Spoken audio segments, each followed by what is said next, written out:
A quem nos assiste, sejam bem-vindos. Esta é uma realização da Associação dos Antigos Alunos da Faculdade de Medicina da Universidade de São Paulo.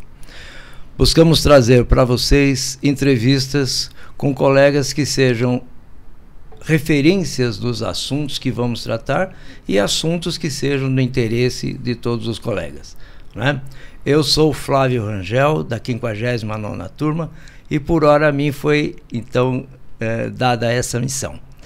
Eu gostaria de chamar o nosso convidado de hoje, que é o Dr. Carlos Carvalho, né, da 60ª turma da nossa escola, e que é um dos expoentes no assunto telemedicina, telesaúde. Eu até pediria que se apresentasse, doutor, falasse para a gente algo sobre a sua vida na faculdade e a evolução nesse tema. Por favor.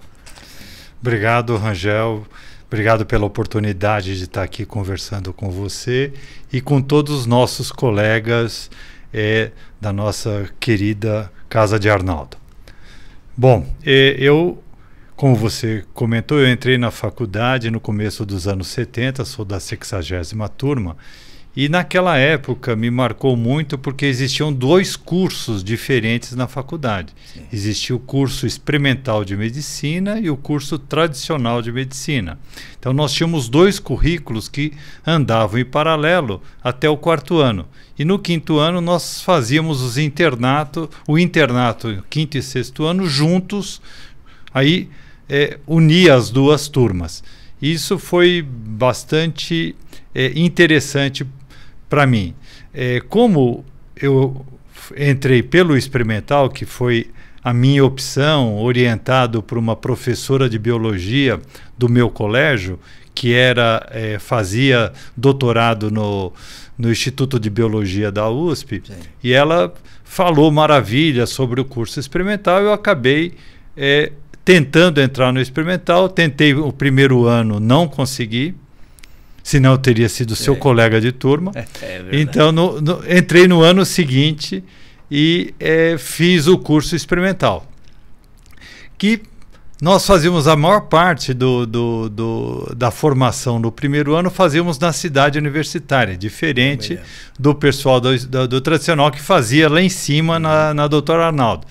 Mas, apesar de ficarmos muito na cidade universitária, eu tinha que praticamente os dias na hora do almoço subir para a Atlética, porque eu desde o início me aproximei muito da parte esportiva da nossa faculdade. Eu procurei participar de uma série de atividades extracurriculares, mas aquela que me pegou mais fundo, apesar de não ser um bom atleta em nada, aquela que me pegou mais fundo foi a participação na Atlética. Então eu fui da equipe de remo, fui remar lá no Rio Tietê. Só quando eu estava no 2º ano que inauguraram a raia olímpica na USP. Sim. O 1º ano eu remei no Rio Tietê, atravessávamos com os barcos no ombro a marginal para sair do Clube Espéria, onde nós treinávamos para atravessar e levar o barco para o Rio. Então foi uma experiência que eu fui parar no remo por trote. Na entrevista perguntaram que esporte que eu queria fazer. Eu falei, basquete. Aí eles falaram, não, você é alto, você quer fazer rugby ou remo? Aí alguém falou, não, no rugby já pegaram muitos caras, não tem ninguém para o remo, põe esse aí no remo. Aí eu virei um remador na marra. Então foram períodos muito interessantes no início da faculdade. Depois eu fui diretor da Atlética, fui tesoureiro da Atlética e participei das competições intermédio, MacMed, outras competições que participávamos. Então foi uma época muito boa, e eu recomendo e tenho certeza que os colegas que estão nos vendo, que participaram de atividades extracurriculares, eles lembram disso com bastante alegria, com bastante carinho, porque os livros continuam até hoje, né? E a gente pode estudar a qualquer momento, né? Mas essas atividades de congraçamento, de conhecer pessoas, é muito legal e a faculdade propicia isso, né? Depois, quando eu fui fazer residência, fiz residência de clínica médica e depois eu optei por uma especialização que foi a pneumologia, porque eu queria fazer terapia intensiva e não existia residência, essa especialização na época. Então eu fui fazer pneumologia e coincidiu de estarem criando o INCOR, inaugurando o INCOR quando era R1 de clínica médica.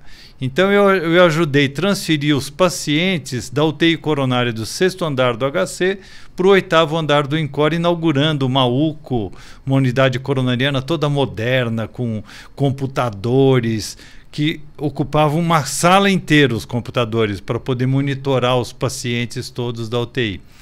E aquele espaço onde era a unidade coronariana, no 6º andar, ficou vago. Então eu e um colega de turma chamado Alexandre Oliveira Ribeiro, infelizmente ele já faleceu, eu e o Alexandre propusemos para o professor da época da pneumologia deixar que nós montássemos como R1 uma UTI respiratória lá no ICHC, no Instituto Central. E o professor apoiou e 2 R1s, do nada, resolvemos montar uma UTI e montamos uma UTI, junto com a equipe de enfermagem. Então, eu comecei a trabalhar com terapia intensiva e com pneumologia, fiz a minha carreira nessa área. Hoje, eu sou professor titular da disciplina de pneumologia, coordeno um centro integrado de terapia intensiva do Hospital das Clínicas e, na pandemia, nós fomos chamados para atuar no atendimento dos pacientes com insuficiência respiratória em ventilação mecânica internados nas UTIs.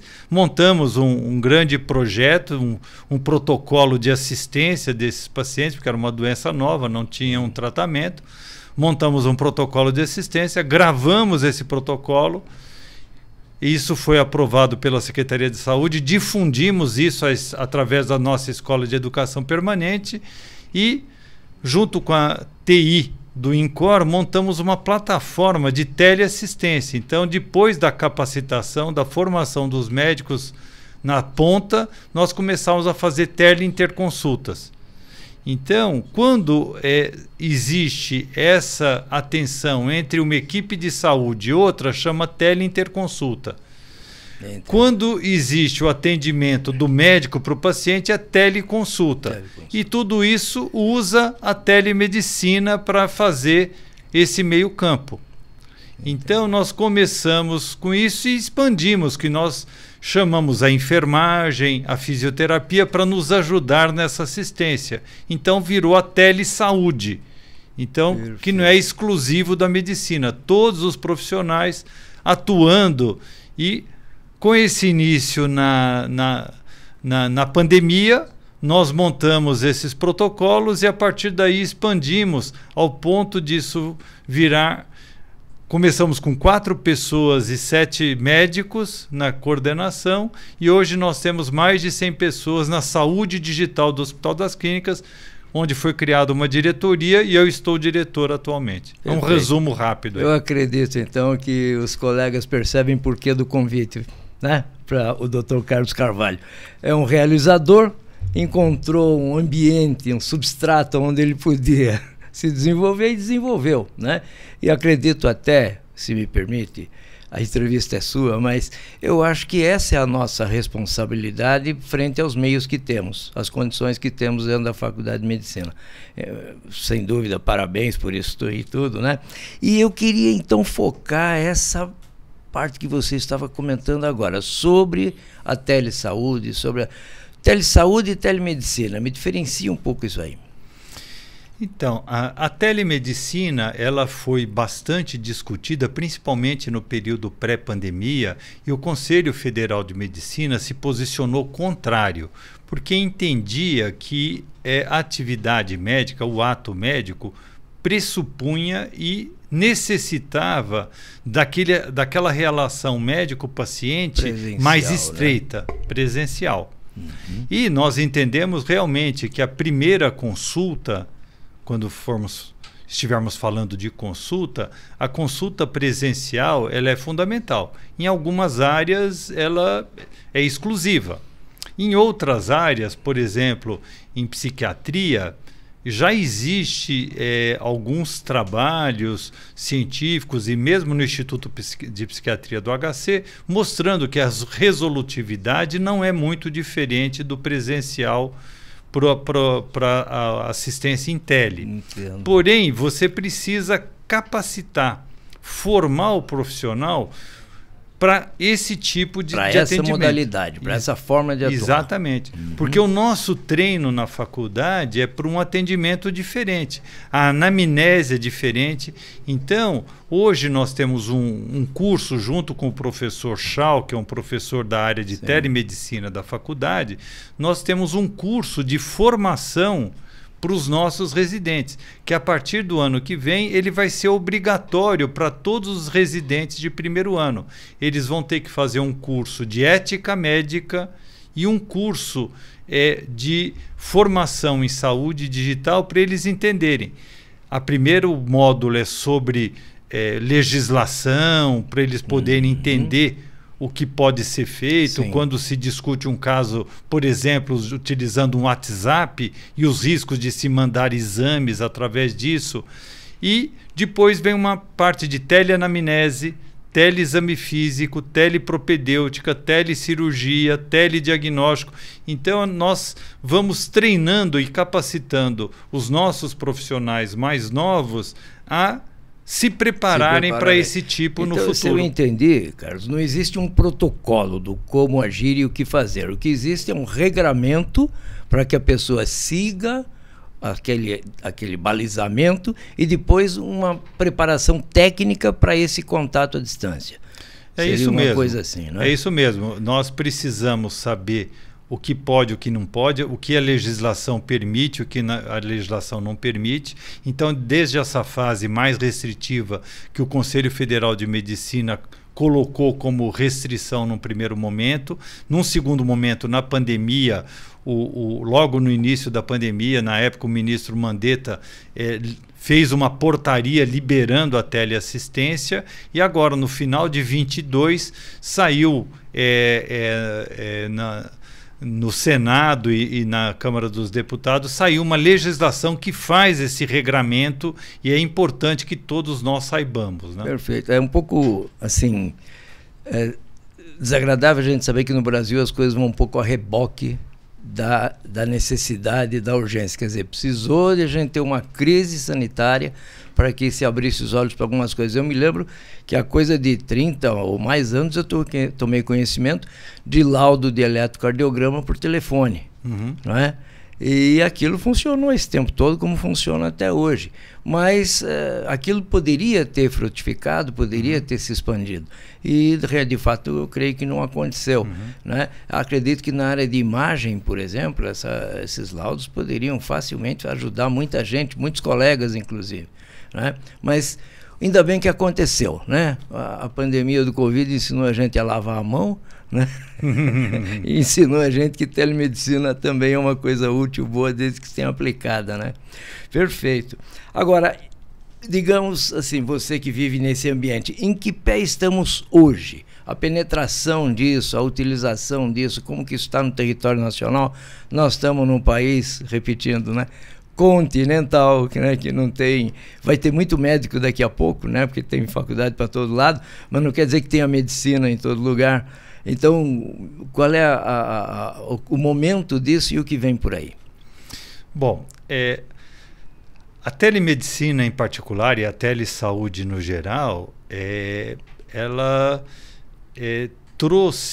incorporou a tecnologia que já estava desenvolvida, ela vem incorporando, melhor dizendo, a tecnologia que já estava desenvolvida em outras áreas e na área da saúde ela está chegando atrasada. Esse atraso ele é evidente. Por exemplo, hoje, na área da economia, você praticamente não se usa mais dinheiro físico.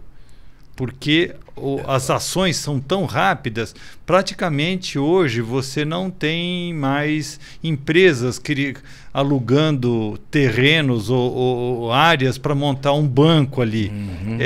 Hoje foi tudo para a área digital. Você faz transferências, você paga a conta. Eu lembro, quando mais jovem, de ter que ir na agência 1, 2 vezes por semana, não só para pagar contas, mas na minha época, aos 13 anos de idade, outro fato da minha história, eu fui office boy e eu pagava as contas da secretária e do diretor da divisão que lá, ficava na fila do banco para pagar as contas deles, né? Hoje isso não existe mais, né? Então essa área econômica avançou rápido, mas a saúde, a tecnologia demorou muito. Então agora essa tecnologia está chegando e está sendo incorporada dentro da saúde digital. A saúde digital incorpora todos esses conhecimentos e toda a parte de ensino, formação, capacitação, com a parte de tecnologia e com a expertise dos profissionais de uma ponta que podem atuar e ajudar na outra ponta, né? Então, essa é a grande diferença. Agora, essa iniciativa da pneumologia, ela é restrita por hora à pneumologia ou ela está no complexo? Ela está no complexo. Hoje, ótimo. Nós começamos, por causa da tele-UTI, nós começamos com a tele-UTI na época do Covid e, na sequência, nós fomos demandados para atender em atenção primária. E nós queríamos saber como poderíamos funcionar em atenção primária. Então, nós fizemos uma prova de conceito, um estudo piloto com um bairro, com um bairro da cidade de Santarém. Só que esse bairro lá no Pará, ele fica 4 horas de barco e mais 2 horas de caminhão para chegar no bairro. Lá tudo são mega números, né? Tudo... Então, e era uma comunidade com menos de 1000 pessoas, que nunca tinham tido um médico. E uma pessoa dessa comunidade estudou enfermagem e voltou para lá e virou a chefe do posto de saúde. Então tinha uma enfermeira e ela nunca tinha tido médico. Nós conseguimos colocar uma base de telemedicina, de telesaúde lá, treinamos essa enfermeira na aplicação de questionários, na extração de dados vitais, e a nossa médica aqui no HC, ela conectava com essa base e atendia os pacientes. O paciente era apresentado pela enfermeira com o seu histórico e a médica de cá orientava. A resolutividade em 8 meses atingiu 94% das assistências. Nós conseguimos resolver sem precisar deslocar a pessoa 6 horas para chegar em Santarém. Com todos os riscos e todo o custo que isso tem, não é? Lá isso. Tudo é muito difícil. Quer dizer, na verdade vocês conseguiram aproximar o ideal do possível, ou o possível do ideal, né? Isso. Então começamos com atenção primária. Hoje nós temos um projeto de atenção primária em locais que não tem médico. Esse projeto aqui com o Ministério da Saúde, através de uma agência, e nós atendemos em 10 bases em diferentes locais do Brasil. Com a nossa equipe de atenção primária, atende esses pacientes. E então fomos expandindo, saímos da tele-UTI, fomos para a atenção primária e agora nós estamos expandindo para outras áreas. Nós estamos expandindo, estamos fazendo uma prova de conceito, por exemplo, em presídios. Então, os médicos não querem trabalhar em presídio porque não compensa financeiramente e o trabalho riscos, complexo. O ambiente, né? Sem dúvida. Então, nós estamos montando bases nos presídios com eletrocardiograma, com uma monitoração dos dados vitais, e quando o indivíduo ele vai para aquela unidade prisional, nós fazemos uma avaliação geral nele e programamos as visitas médicas que ele vai fazer tudo por tele.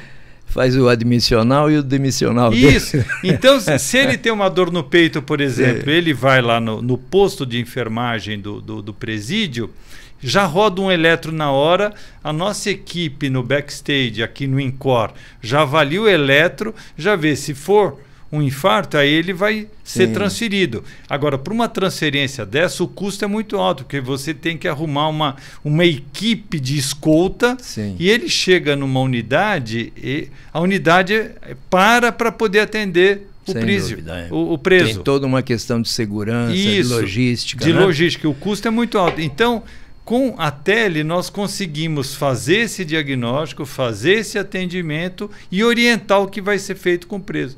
Então, também estamos diminuindo aí enormemente a necessidade dessas transferências. E a outra ponta lá é também uma enfermeira, um enfermeiro, algo assim. A gente atende em locais que não tem médicos preferencialmente. Nós capacitamos a equipe para aplicar aqueles questionários, extrair os dados vitais.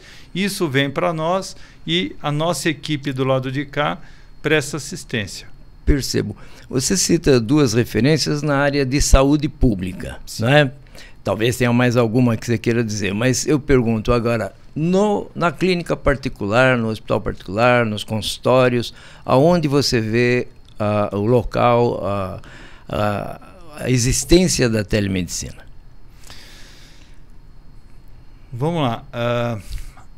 A telesaúde, Rangel, ela veio para ocupar um espaço muito grande. Hoje, por exemplo, no meu consultório, que é um consultório relativamente pequeno, eu e a minha equipe, nós temos um grupo no consultório, nós temos um sistema onde o paciente chega, através de equipamentos mínimos, a gente faz toda a avaliação dele em termos de impedância. Então nós temos a massa magra, a massa gorda, relação peso e altura, quanto de água tem no corpo e tal.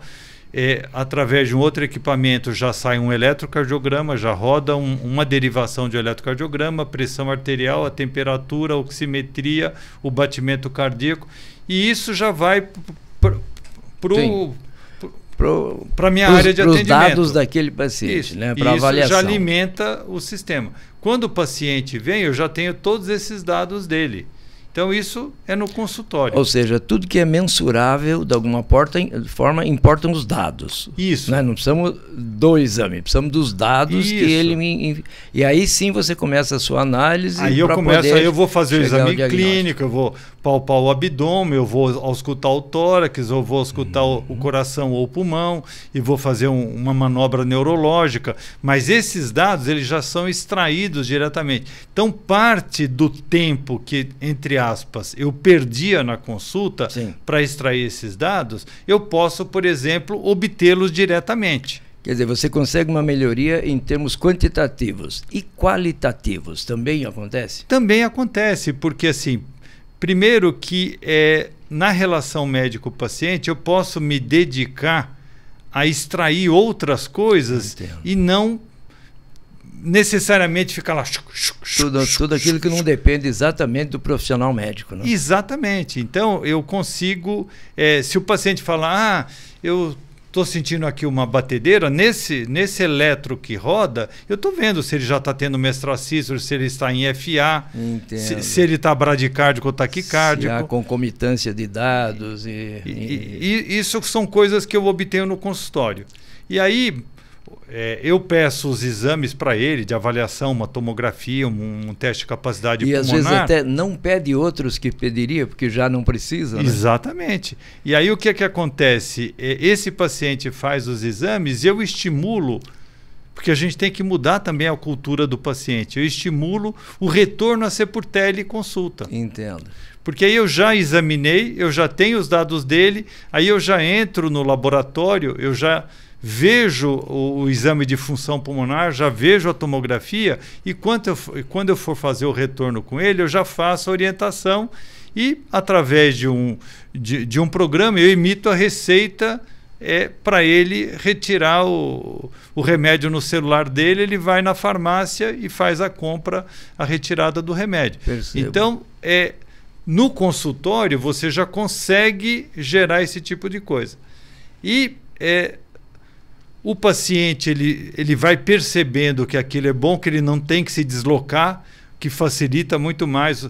Ele resolve uma consulta-retorno em 15, 20 minutos, meia hora, ele já tem as orientações, ele já recebe a receita e a orientação dele, ele já tem um canal, se ele precisar perguntar alguma coisa, ele tem um canal para acionar, para fazer as perguntas. Uma linha mais direta. Uma linha mais direta. Isso em nível de consultório. Em nível de atendimento populacional, no futuro, você vai telemonitorar o doente em casa. Quer dizer, você vai ter isso como regra e administrar a exceção. Isso. Aquilo que foge disso é que você vai aí realmente você convoca receber. O paciente ou encaminha para um pronto-socorro, ou você encaminha para uma consulta mais precoce. Se você já quiser que ele venha com hemograma, com alguma coisa, você já pede, você pede também, ele vai, faz e vem na avaliação já com o exame que você quiser. Então, esse uso da tecnologia para facilitar a vida do médico e para dar mais segurança para o paciente é uma realidade que vai acontecer nessa relação direta médico-paciente. Né? E eu lhe perguntaria o seguinte, para nós candidatos a dinossauro, né? Para o pessoal que não pegou isso aí na formação, etc, etc, você teria que orientação a dar? Né? Você fala, mas eu tenho mais 5 anos de consultório só, depois estou pensando em parar. Ou não, porque eu acredito que parar é uma coisa muito difícil, né? Então é muito provável que não pare. Assim, quais são as coisas que dão um ótimo retorno imediato para o teu consultório, para a tua qualidade, para essa coisa toda, que a gente poderia fazer no nosso consultório? Antes de falar do consultório, só uma coisa que eu falei da formação do residente, mas na faculdade, desde o professor Georg Bohm, que criou a disciplina de telemedicina, nos últimos tempos, nesse currículo novo, do 1º ao 4º ano, os alunos já têm um curso de telemedicina que é muito importante na formação, que vai ser muito importante ali para frente. Bom, no seu questionamento, óbvio, assim, você precisa disso para fazer um consultório? Não, de jeito nenhum. Todo mundo faz. Nós, formados no século passado, nós fazemos consultório há décadas, né? E nunca precisamos disso, né? Mas, por exemplo, na área que você milita, a teleoftalmologia é uma baita realidade. Sem dúvida. É uma baita realidade. E o sistema, ele faz uma análise por inteligência artificial que, quando comparado com o diagnóstico de alguns colegas menos experientes, para coisas simples, o sistema faz diagnóstico melhor do que o profissional. A gente tem até aparelhos hoje que não só fazem o registro, como também já apontam para que preste atenção nisso ou naquilo, usando a inteligência artificial, dizendo, bom, em 3 milhões de casos, isso aqui tinha uma prevalência grande, então fique atento a isso daqui, acompanhe isso aqui. Realmente é o fato. Bom, olha, essa história essa conversa teria que durar mais umas 2 horas, né? Mas nós temos nosso tempo limitado. Eu quero agradecer muito ao professor Carlos Carvalho e espero que os colegas tenham percebido a profundidade e a qualidade do trabalho que ele faz, né? E convidá-lo para alguma data aí em breve que consiga encaixar na sua agenda para a gente conversar de novo, porque essa história vai longe, né? Eu quero agradecer também aos colegas que deram atenção a esse nosso trabalho, dizer que estamos à disposição, estamos sedentos até por ouvir a avaliação de vocês, quanto à utilidade, quanto à oportunidade, quanto à qualidade do que nós estamos fazendo, né?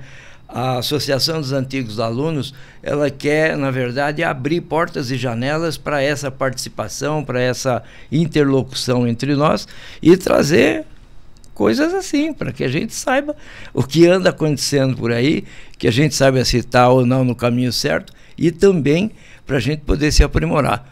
Professor, muito obrigado. Fica implícito o convite para a próxima entrevista, então. Tá? Obrigado, Rangel. Obrigado aos colegas da Associação dos Antigos Alunos. E é um prazer estar aqui conversando com todos os meus amigos aí, os meus colegas egressos da nossa faculdade e outros que estiverem prestigiando esse projeto da Associação dos Antigos Alunos, que eu acho que é muito bacana, é muito estimulante. Maravilha. Medicina dando hippie. Muito obrigado, professor. Obrigado.